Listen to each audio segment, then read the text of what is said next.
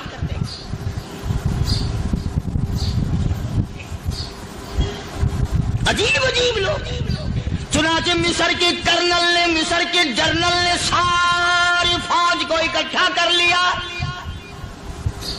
اس نے بھی یہ بات تو نہیں کہی کہ فاروق اعظم کو دوبارہ خط لکھتا کہ حضرت یہ تو 2 آیتیں آپ نے لکھی، یہ تو سارا قرآن روز پڑھتے ہیں، پر بنے گا کیا؟ جیسے فاروق اعظم کا یقین تھا، فاروق اعظم کی فوج کے کرنل کا بھی یقین ہے، فاروق اعظم کے فوج کے جنرل کا بھی یقین ہے. اس نے ساری فوج کو اکٹھا کیا، لشکر کو جمع کیا، اور اس کے بعد کہنے لگا قل للمؤمنین یغضوا من ابصارکم وَيَعْفَضُوا فُرُوجَهُمْ ذَلِكَ أَزْكَىٰ لَهُمْ إِنَّ اللَّهَ خَبِيرٌ بِمَا يَصْنَعُونَ. او لوگو، خدا تمہیں کہتا ہے اپنی آنکھوں کی حفاظت کرو.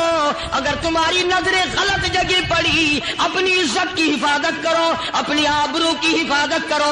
اگر غلط نظریں پڑی، غلط استعمال ہوئی، ان اللہ خبیر بما یصنعون.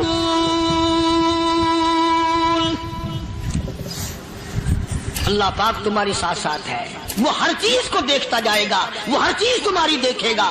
چنانچہ تاریخ شاہد ہے، ابن حشام نے لکھا ہے، ابن خلدون نے لکھا ہے، اور کئی مورخین نے لکھا ہے کہ جب مسلمان جنرل نے، مسلمان کرنل نے اپنی فوج کو قرآن کی 2 آیتیں سنائی اور اس کے بعد حکم دیا چلو، تمام کا تمام لشکر چل رہا ہے. ادھر ڈھول بجا، دھماکے بجے، گانا شروع ہوا، گانا بجانا شروع ہوا، ساری فوج نکل گئی، سارا لشکر چلا گیا. لڑکیوں نے دیکھا کہ یہ تو ختم ہو گئے، نیچے آواز دے کے کہنے لگی اور جانے والوں یہ ساری فوج کئی اندھوں کی فوج تو نہیں.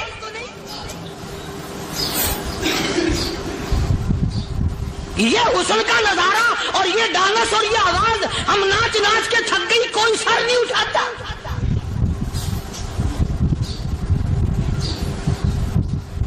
اور آج دیکھ لیں آپ، ہر گھر کے اوپر وہ لگا ہوا ہے ایریل، لعنت کا ایریل لگا ہوا ہے، لعنت کا ایریل. حاجیو تم کیا کہتے ہو کہ ہمارے گھر کا اس میں کیا بگڑے گا؟ خدا کی قسم وہ بگڑتا ہے، وہ دیمک لگتی ہے، وہ تباہی پھرتی ہے، تمہیں پتہ بھی نہیں چلتا. تم نے کیا سوچ رکھا ہے؟ مسلمان کرنل کے حکم پہ ساری فوج نکل گئی. ناچنے والی گانے والی لڑکیاں عیسائیوں کی حیران ہیں. کیا ہوا؟ لاکھوں کی تعداد میں فوج گزر گئی، کوئی نگاہ اٹھا کے نہیں دیکھتا. ایک مسلمان سپاہی گزرتا گزرتا نیچی نظریں کیے کہنے لگا سر کیسے اٹھائے، نگاہ کیسے کوئی اٹھائے گا؟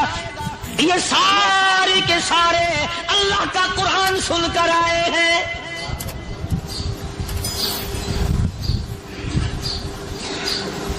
کیسے کوئی نگاہ اٹھائے گا؟ کیسے کوئی سر کو اٹھائے گا؟ یہ سارے کے سارے اللہ کا قرآن سن کر آئے ہیں. ان کا عمل ہوا نا قرآن پہ، ان کے عمل کا کتنا بڑا اثر پڑا. مورخین نے لکھا، ابن حشام لکھتا ہے عیسائی لڑکیوں نے چھلانگیں لگا دی، کوٹھی سے نیچے آ گئی، کہنے لگی عام مسلمانوں وہ قرآن ہمیں بھی سنا کے جاؤ جس میں اتنی اسپرٹ ہے، اتنی طاقت ہے، جو حسن کے نظارے سے روک دے، جو گانے بجانے سے روک دے. یہ تو آدمی کے دل کا سکون ہے. نہ گانا سنتے ہو نہ حسن کا نظارہ کرتے ہو. جاتے والے یوں نہ جاؤ، ہمیں بھی وہ قرآن سنا کے جاؤ.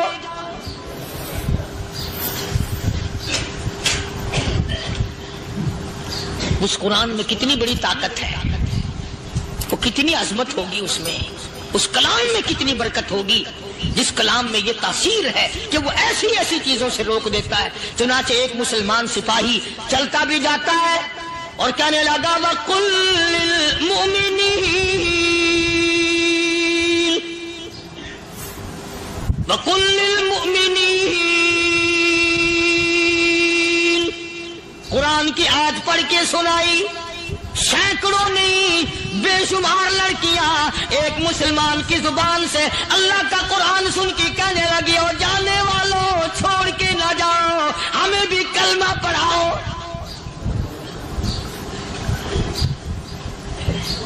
جتنی بھی وہ ناچنے گانے والی تھی تمام کی تمام کلمہ پڑھ کر مسلمان بن گئی. اور مورخین نے لکھا ہے آخری دم تک قرآن کی شیدائی اور دیوانی بن کے گزری ہے.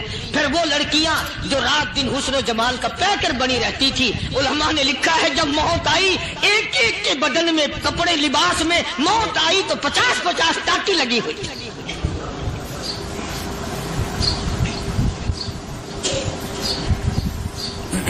بظاہر تو آج بھی بڑی جھاڑا پنجی ہے، بڑی صفائی ہے، بڑی دوڑ دھوپ ہے. اسی کو مجذوب الاعلان کہتا بظاہر تو ہر شے میں بے حد صفائی، مگر دل میں ہے گندگی انتہائی، کبھی اس کے دھوکے میں آنا نہ بھائی، یہ سب ہے رعائی، یہ بس ہے رعائی. یہ تو چیز ہی کچھ نہیں. بڑے بڑے دھندے ہمیں پلٹتے دیکھے، بڑے بڑے نظام بگڑتے دیکھے. محمد عربی صلی اللہ تعالی علیہ وسلم کے دربار میں بڑے بڑے لوگ آتے تھے. اللہ غنی، نگاہ نبوت نے جس کو رنگ دیا سبحان اللہ، پھر قیمت جو بن گیا وہ اسلام کی دولت سے پیچھے نہ ہٹا. کوئی پیچھا پھر کے دیکھا ہی نہیں کہ ہم کیا کر رہے ہیں. ایک لذت تھی، ایک کیف تھا، ایک سرور تھا صحابہ کرام. کہاں سے وہ چیز ہم لائیں؟ کیسے ہم میں وہ چیز پیدا ہوگی؟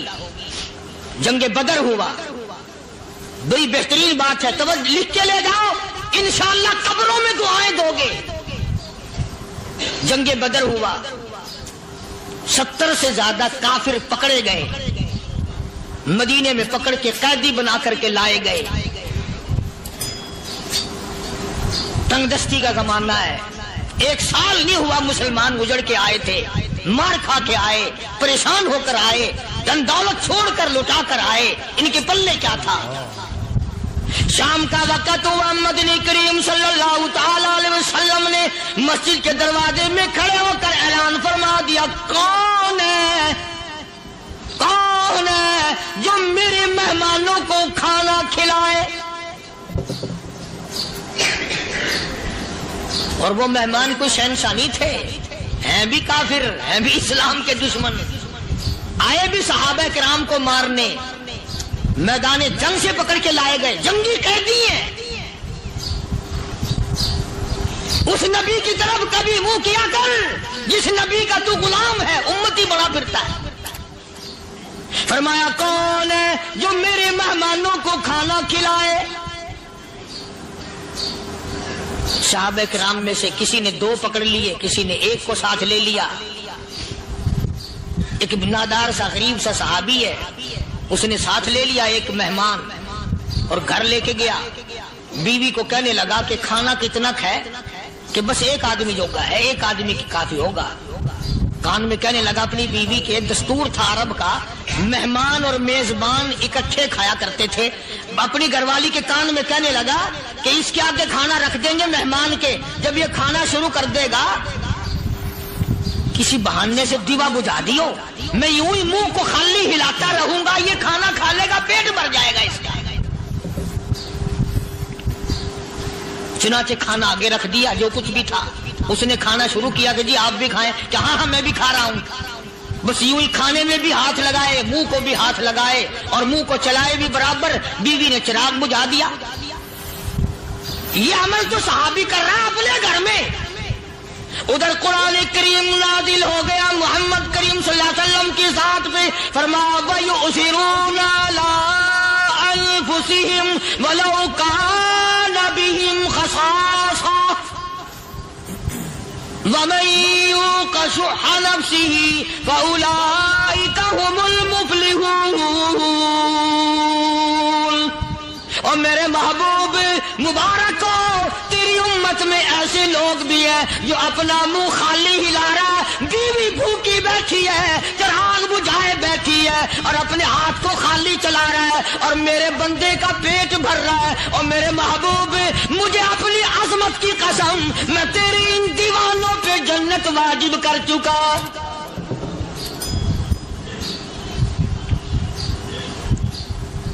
اب حضور صلی اللہ علیہ وسلم نے تو ان کو نہیں سکھایا تھا کہ تو جا کے ایسا کرنا، قدرتی مزاج ایسا بنا دیا تھا۔ ایک اور موقع ہے مدینے پاک میں، جنگی قیدی اور جگہ سے اسی طرح سے آئے۔ ایک صحابی ایک اور آدمی کو، جنگی قیدی کو کافر میں گھر لے گیا۔ بیوی کہنے لگی کہ 1 ہی آدمی کا کھانا ہے بس، انہوں نے کہا اس کو دے دو۔ وہ کافر جنگی قیدی کہنے لگا جی آپ بھی کھائیں، کہنے لگا بھی بات ہے صاف، 1 آدمی کا کھانا ہے، تو کھانا کھا، میں درخت کے پتے چبا لیتا ہوں۔ وہ کہنے لگا میں کھاؤں گا پتے۔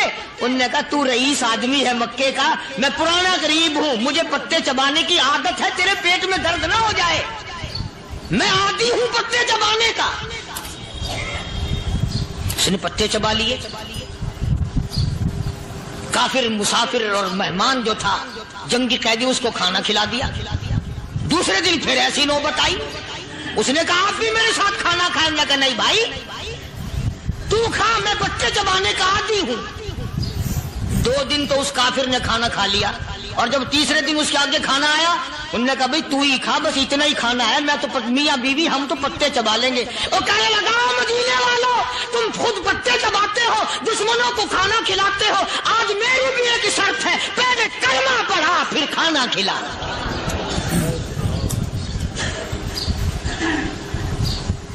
آج میری بھی ایک شرط ہے۔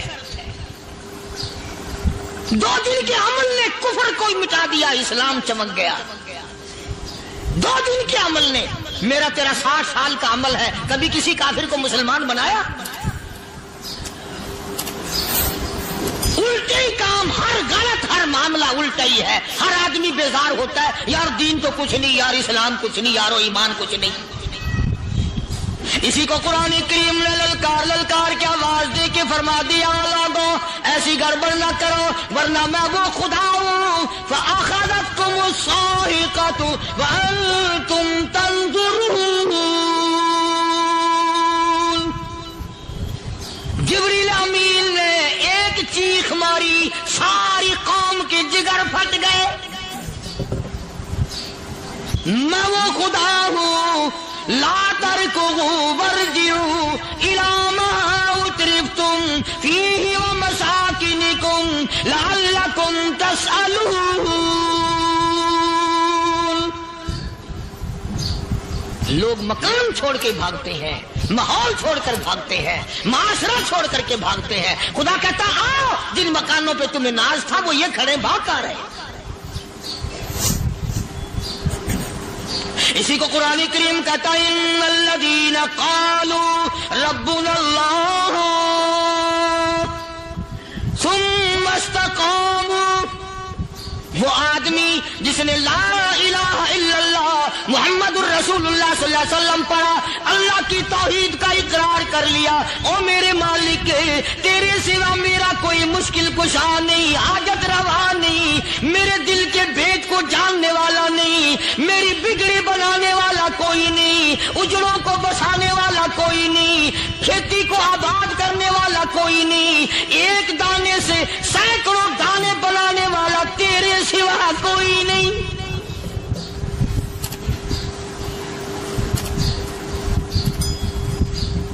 کھیتوں میں جاؤ، کبھی یہ تو سوچو کہ دنیا میں حکومتوں نے کتنے مل لگا رکھے ہیں، چینی کے شکر کے کتنے مل ہیں، کتنے ڈیپو ہیں، پھر بھی قلت ہو جاتی ہے. اور یہ اللہ میاں نے کتنا میٹھا کیلے میں، سنترے میں، مالٹے میں، انگور میں، سیب میں. کبھی یہ بھی سنا کہ اللہ میاں کا شوگر مل فلاں علاقے میں لگا ہوا ہے؟ کبھی یہ تو دیکھو کہ یہ قدرت کاملہ کے سوا اور کون پیدا کر رہا ہے. فرمایا جس نے اللہ کی توحید کا اقرار کر لیا، محمد عربی صلی اللہ علیہ وسلم کی ختم نبوت کا اقرار کر لیا، خدا کے بعد خدا کوئی نہیں، مصطفیٰ کے بعد نبی کوئی نہیں. پھر قرآن نے شرط لگائی ثم استقاموا، پھر اس پر جمع رہے، ڈٹا رہے. یوں نہیں کہ کبھی ادھر لڑک گیا کبھی ادھر لڑک گیا. لوگ تو بدل جاتے ہیں، لوگوں کا کیا ہے. پچھلے سال کی بات ہے، یہی مغرب کی نماز کے بعد گرمی کے موسم میں میں یہاں بیٹھا ہوا تھا باہر، آگے شہر کے وہ آدمی وہ کہنے لگے جی ایک کام آئے ہیں. میں نے کہا کیا؟ کہ 25,000 روپے چوری ہو گیا ہمارا، بتاؤ ہمیں. میں نے کہا مجھے کیا پتا. انہوں نے کہا نہیں سارا شہر کہتا ہے کہ قاریہ نہیں بتا دیتا ہے. میں نے کہا اچھا یہ یوں نہیں جانے کا. میں نے کہا پھر آدھے لوں گا.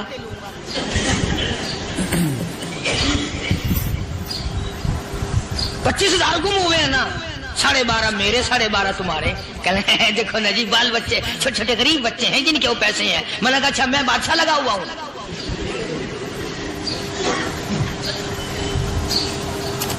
انہوں نے کہا جی سودا مہنگا. میں نے کہا پھر کہیں اور چلے جاؤ. جتنا میں نے سمجھایا نہیں ماننا کہ اگر ہمیں یوں پتہ چل جائے مولویوں کو ولیوں کو تو پھر یہ لاکھوں کروڑوں پولیس والے رکھنے کی ضرورت ہے بھلا؟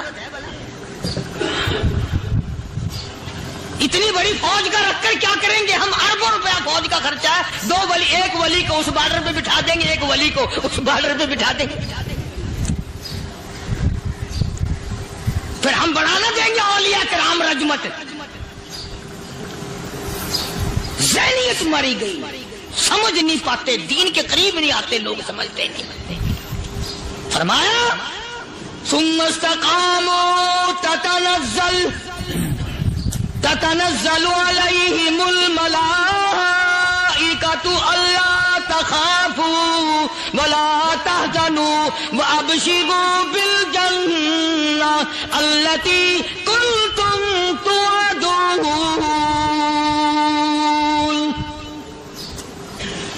قرآن کہتا ادھر ولی کی موت آتی ہے، ایسا آدمی جو اپنے کلمے پہ جمع رہے، شرک و بدعت کی لعنت سے بچے، کفر و نفاق سے بچے.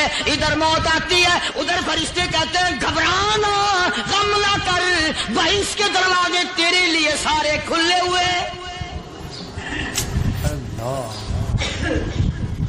وَلَكُمْ فِيهَا مَا تَشْتَهِي أَنفُسُكُمْ وَلَكُمْ فِيهَا مَا تَدَّعُونَ. فرمایا ہم تمہاری ہر اس تمنا کو پورا کریں گے، ہر اس آرزو کو پورا کریں گے. جو مانگو گے وہی ملے گا، جو کہو گے وہی دیا جائے گا. نحن اولیاؤکم فی الحیات ہم دنیا میں بھی تمہارے کارساز ہیں، ہم آخرت میں بھی تمہارے کارساز ہیں، ہم دنیا میں بھی تمہارے دوست ہیں، آخرت میں بھی تمہارے دوست ہیں، اور خدا کے یہاں وہ انعام ملے گا۔ اللہ غنی، رائی کے دانے کے برابر نیکی کی ہوگی، جب پہاڑوں کے برابر ثواب ملے گا تو آدمی حیران ہوگا، یا اللہ تیرے جیسا بینک تو کسی کا بھی نہیں۔ رائی کا دانہ لے کر پہاڑ واپس کر دیا، مالک نے نجات کا ذریعہ بنا دیا۔ فرمایا نزلا من غفور رحیم، یہ مہمانی ہے پروردگار عالم کی طرف سے۔ قرآن اعلان کر کر کے کہتا وبالاسحار ہم یستغفرون، اللہ پاک فرماتے ہیں میرے بندوں کی نشانی یہ ہے کہ وہ آخری رات میں بڑے ویلے سحری کے وقت اٹھ کر استغفار کرتے ہیں، اللہ کے حضور میں معافی مانگتے ہیں، روتے ہیں، عاجزی کرتے ہیں۔ کہتا کہ ایک تڑپ سی دل میں امنگتی ہے، ایک درد جگر میں ہوتا ہے، ایک تڑپ سی دل میں امنگتی ہے، ایک درد جگر میں ہوتا ہے، ہم رات کو رویا کرتے ہیں جب سارا عالم سوتا ہے۔ سب لوگ سوئے ہوئے ہوں اور اللہ کا دروازہ کھٹکھٹا، اندھیرے میں مالک کائنات کے سامنے جھولی پھیلا، اپنی بگڑی کا سوال کر، اپنی مشکلات اس مالک کے سامنے پیش کر جو سارے جہان کا خالق و مالک ہے۔ عقیدہ بھی بناؤ، اعمال بھی بدلو، مزاج بدلو، طبیعتوں میں انقلاب لاؤ، اور لوگوں ان گھروں کو مسلمانوں والے گھر بناؤ۔ تم برا مان کے جاؤ یا بھلا مان کے جاؤ، میں اپنے عقیدے کی بات کو چھپاتا نہیں۔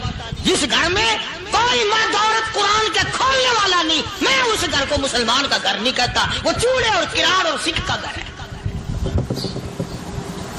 تمہیں یہ سکھایا کس نے ہے کہ مرنے کے بعد قرآن پڑھا جاتا ہے اور ساری زندگی میں نہیں پڑھا جاتا؟ یہ قرآن مردوں کے لیے تھوڑی آیا، یہ زندوں کے لیے آیا۔ حدیث پاک میں آتا ہے حضور کریم صلی اللہ علیہ وسلم نے فرمایا، عیسیٰ علیہ السلام ایک قبرستان سے گزرے، گورستان سے گزرے تو ایک قبر کو دیکھا، وہ نبی ایسا تھا، اس کے معجزات ایسے تھے۔ قبر میں دیکھا تو ایک بڑھیا جل رہی ہے، سڑ رہی ہے، تباہ ہو رہی ہے، رو رہی ہے۔ تو عیسیٰ علیہ السلام پناہ کر کے وہاں سے گزر گئے۔ چند دنوں کے بعد جو اسی قبر کے پاس سے گزرے تو عیسیٰ علیہ السلام کو دھیان آیا کہ اس قبر میں ایک بڑھیا بڑی عذاب بھگت رہی تھی، مگر اس دن جو دیکھا وہ تو عیش میں بیٹھی ہے، تخت میں بیٹھی آرام کر رہی ہے۔ سیدنا عیسیٰ علیہ السلام نے اللہ پاک سے سوال کر دیا، الہی مرنے کے بعد تو آدمی کوئی نیکی بھی نہیں کر سکتا، اس نے کیا کر لیا کہ اس کا سارا نظام بدل گیا؟ آواز آئی، اے عیسیٰ لکھ کے لے جاؤ یہ بات، حضور کا فرمان ہے۔ فرمایا، اے عیسیٰ، اس مائی کے چھوٹے سے پوتے نے استاد کے پاس جا کر کے پڑھا بسم اللہ الرحمن الرحیم، اس ننھے سے منہ سے، چھوٹے سے منہ سے جب یہ لفظ نکلا، اے اللہ تو بڑا مہربان ہے، تو بڑا کریم ہے۔ عیسیٰ چھوٹے سے منہ سے جب نکلا، وہ تو معصوم تھا، اس کے منہ سے جب نکلا نا کہ میں بڑا مہربان ہوں، میں نے اس معصوم بچے کے صدقے میں اس کی دادی پہ کرم کر دیا۔ اس کے نام میں بڑی برکتیں ہیں، اس اللہ کا نام لینے میں بڑی برکتیں ہیں۔ گڑ میں مٹھاس ہے، اللہ کے نام میں مٹھاس نہیں۔ ٹافیوں میں مٹھاس ہے، اللہ کے نام میں مٹھاس نہیں۔ تم نے چکھ کے نہیں دیکھا، اگر تم چکھ لو خدا کی قسم دنیا کی کوئی چیز اچھی نہ لگے اللہ کے نام کے مقابلے میں۔ اللہ پاک مجھے اور آپ سب کو اپنا نام لینے کی توفیق عطا فرمائے، اپنے قرآن کی تلاوت کرنے کی توفیق عطا فرمائے، اور اپنا ذکر اور اپنا فکر اور اپنے شکر کی توفیق عطا فرمائے۔ ماشاء اللہ، بہت ہی خوبصورت اور دل کو چھو لینے والا بیان تھا حضرت جی کا۔ آپ کو یہ بیان کیسا لگا کمنٹ میں ضرور بتائیں، اور اگر اچھا لگا ہو تو لائک شیئر کریں، اور ایاز انصاری ریئیکٹ کو سبسکرائب کریں۔ تو ملتے ہیں اگلے بیان میں، تب تک کے لیے اللہ حافظ۔